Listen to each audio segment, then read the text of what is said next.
السلام عليكم ورحمة الله وبركاته. أحبائي الأعزاء، مرحبا بكم في قناة مطبخ أمينة المراكشية. اليوم نحضروا مسيمنات في الفرن بحشوة جد رائعة، كيجيو لذاذ ومقرمشين ومرقين ما تشبعوش منهم. كيجيو غزال شكلا ومذاقا وبطريقة جد مبسطة وسهلة، أي مبتدئة تزعم وتحضرهم كيجيو ناجحين. خليكم مع المقادير وطريقة التحضير.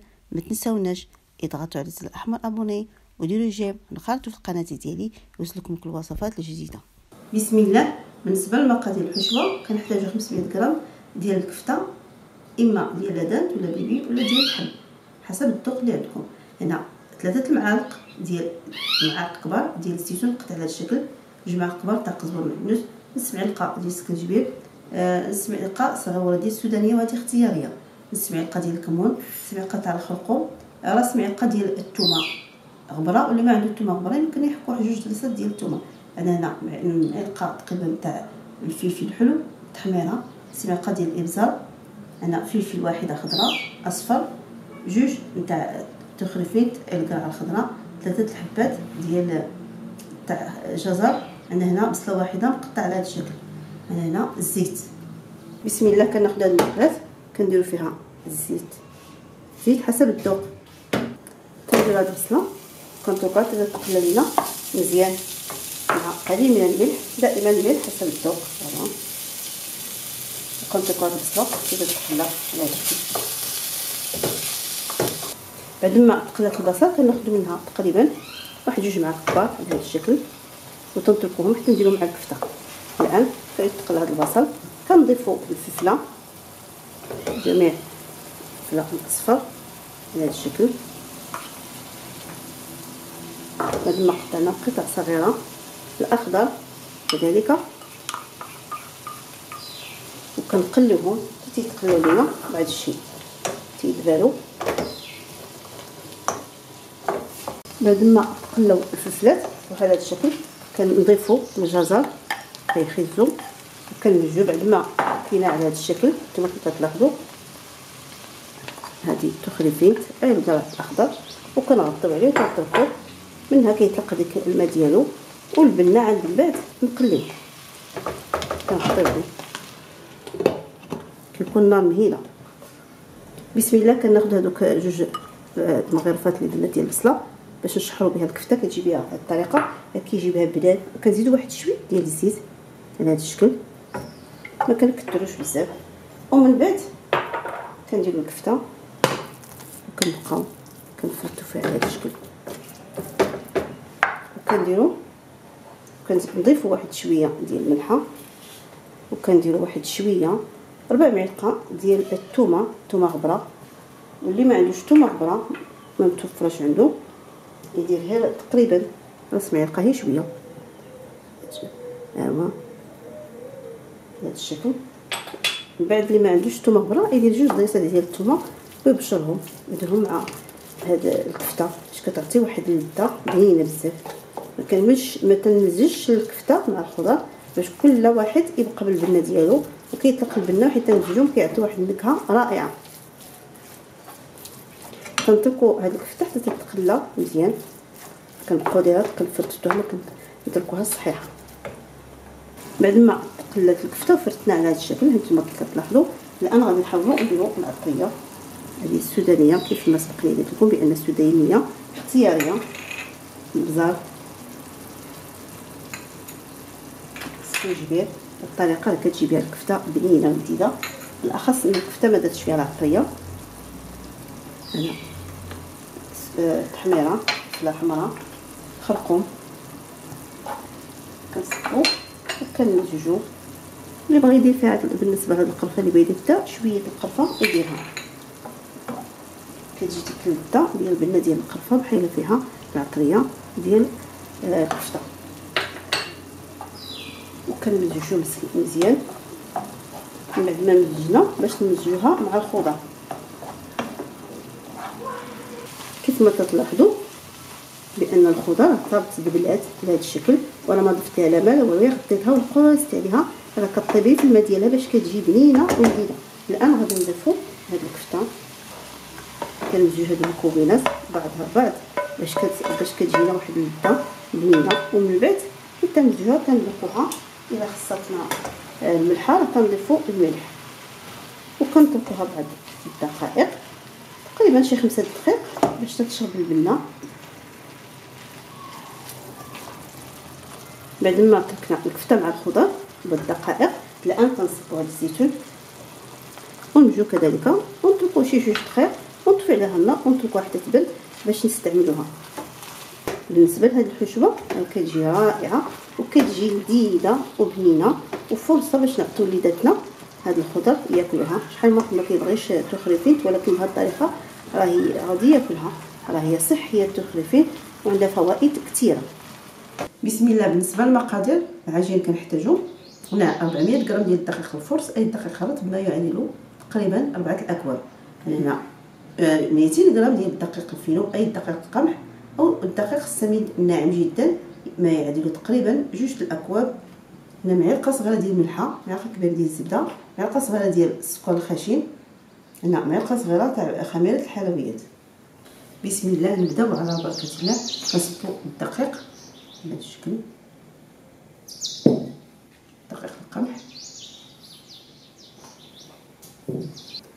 السكر، الملح، خميره الحلويات،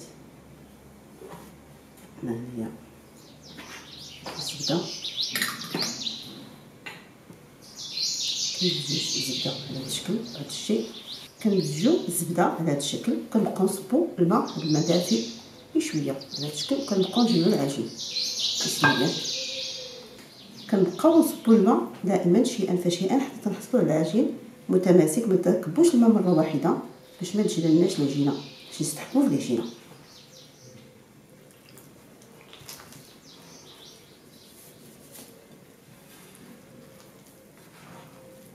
بعد ما جمعنا العجين تقريبا 300 ملل، يمكن نقصوا عليها يمكن نزيدوا عليها.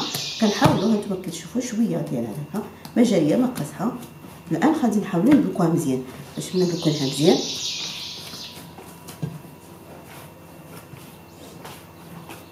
كنبقاو ندلكو فيها حتى تصبح لنا رطبه. بعد ما دلكنا العجين مزيان صبح لهذا الشكل هانتوما كتلاحظوا كيصبح رطب. الان غادي نحاولوا ندهنوه بشويه الزيت ونتركوه حتى تيرتاح لينا، يعني تقريبا 4 دقائق ماشي بزاف باش نديرو الكويرات. ها هي الزيت حسب الذوق ديالكم، اما زيت نباتي او زيت زيتون او زيت مختلطه. بسم الله. بعد ما تركنا العجين ارتاحت تقريبا 4 حتى 5 دقائق الان غادي نديرو الكويرات في هذا البلاستيك.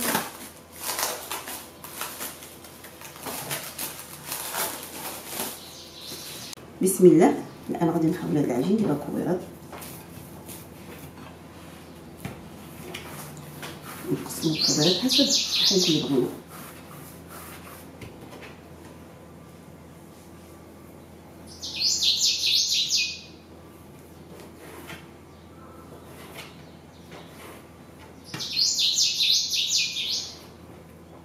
بسم الله. بعد ما شكلنا تقريبا 13 قطعه الان غادي نحاولوا نكوروا على هذا الشكل.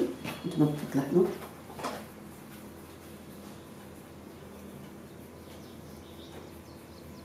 كيجيو ساهلين كيجيو لذاذ. نحطوهم في اسرع وقت. كندهنوا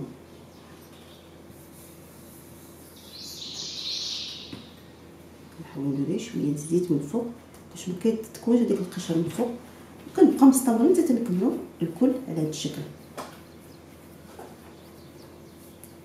بسم الله. بعد ما شكلنا كويرات كنغطيوهم تنتركو يرتاحوا تقريبا 3 دقائق. بسم الله. كناخذوا الكوير الاولى كنديروا شويه الزيت وكنبقاو كنسرحوا فيها مزيان حتى تنسرحوا اللي خديناها كنغطيوها. حنا كنسرحوا كنديروا الزيت وكنسرحوا مزيان. كنبقاو نسرحوا كنديروا الزيت وكنسرحوا.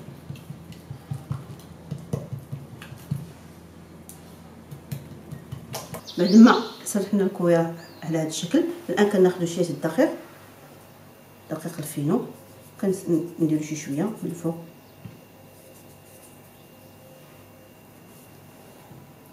كنقلبوها على هذا الشكل.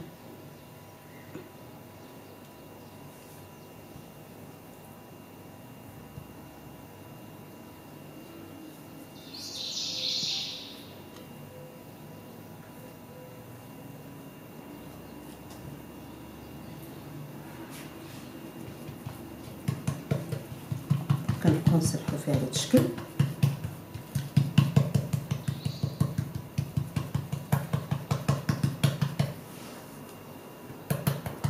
كنديرو الزيت.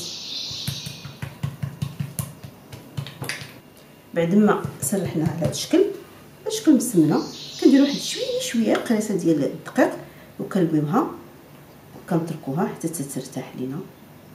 كنبقاو مستمرين حتى نكملوا جميع المكونات على هذا الشكل. كندهنوا هذه الطاوه شويه الزيت وكنوضعوا فيها هاد المسمنه ديالنا. كناخذوا الكره الثانيه ونفس الشكل اللي درنا في الاول كنديروا في الثاني. كندهنوا بالزيت عفوا، وكنبقاو كنسرحوها حتى كنسرحوها مزيان.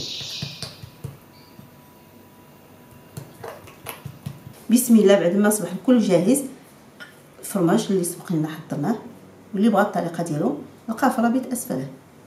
هنا الزيتون اسود. الان غادي نسبقوا الاولى هي على هذا الشكل. كندهنوا بشويه الزيت.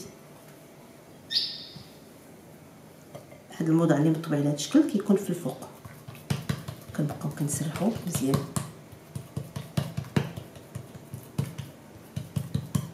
بعد ما بسطنا هاد مسمنه على هذا الشكل، الان كناخذوا الحشوه.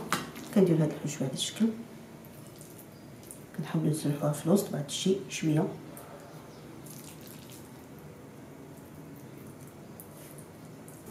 بعد ما درنا الحشوه كنحاولوا نسرحوها بعض الشيء وكنديروا فوق من هذا الفرماج.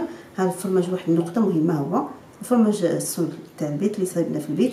كناخذوا واحد القطعه اللي بغينا نبشروها، كنوضعوها في الثلاجه في الفريغو 5 دقائق باش حيت نبشروها كتجينا سهله سهله. كنبشروها حتى تصبح لنا على هذا الشكل كما كتلاحظوا.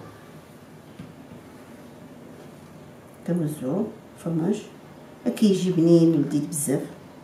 الناس اللي حبات انها ما تشريش تصايبوا في البيت على هذا الشكل.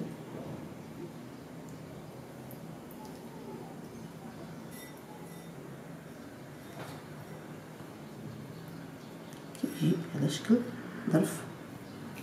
كنحاولوا نسرحوه شويه بعد الشيء. كنجبدو بعد ما بسطناه شويه كنديرو الصبع ديالنا على هذا الشكل. كنوضعوا هاد الزيتون الاسود الشكل كنوضعوه في الطاوله. الان كناخذوا الثانيه الاخرى ونفس الشكل اللي درنا في الاول كنديرو في الثاني. كنبقاو مستمرين حتى تنكملوا جميع هاد المسمنات اللي عندنا. بعد ما سرحنا هاد المسمنه الان غنديرو فيها الحشوه. بسم الله. كنسرحوه على هذا الشكل. كنديروا الفرماج، وبالنسبه لهذا الفرماج راه اختياري، اللي مبغاش يديرو يستغنى عليه ما يديروش. راه ذلك راه الحشوه راه هي كذلك راه لذيذه. اللي متوفر عنده الفرماج يديرو، واللي ما متوفرش ما يديروش.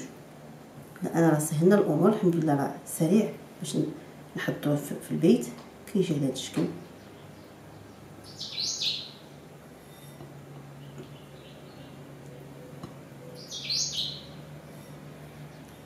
حاولوا نبسطوها شويه، وكنحاولوا نشدوا هاد الجوانب، ردوا البال باش ما تخرج لنا الحشوه. كنسرحوها شويه. بعد ما بسطناها صبحت هذا الشكل. كنديروا على هذا الشكل بصبعنا بصمه ديال الصبع. كنديروا الزيتون وكنوضعوها في الطاوله. كنبقاو مستمرين حتى نكملوا الكل. بسم الله. بعد ما كملنا جميع المسمنات على هذا الشكل كناخذوا بيضه واحده كنطربوها مزيان باش نديروا هذا المسمن. بعد ما طربنا البيض كنحاولوا كنديروا الوجه ديال هذا المسمن على هذا الشكل.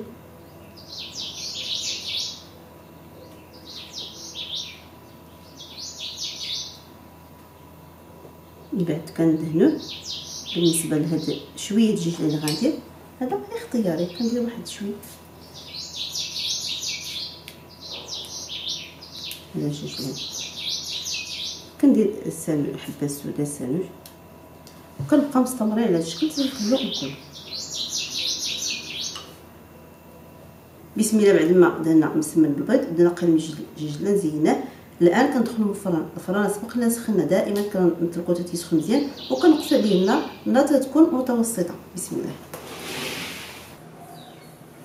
الشكل النهائي ديال المسمن في الفرن كيجي على هذا الشكل، كيجي رائع ولذاذ ومورقين. كنتمنى يعجبكم وغادي يعجبكم، هي جربوهم وبارطاجيو مع الاصدقاء ديالكم في الفيسبوك والواتساب. وشكرا والسلام عليكم ورحمه الله وبركاته.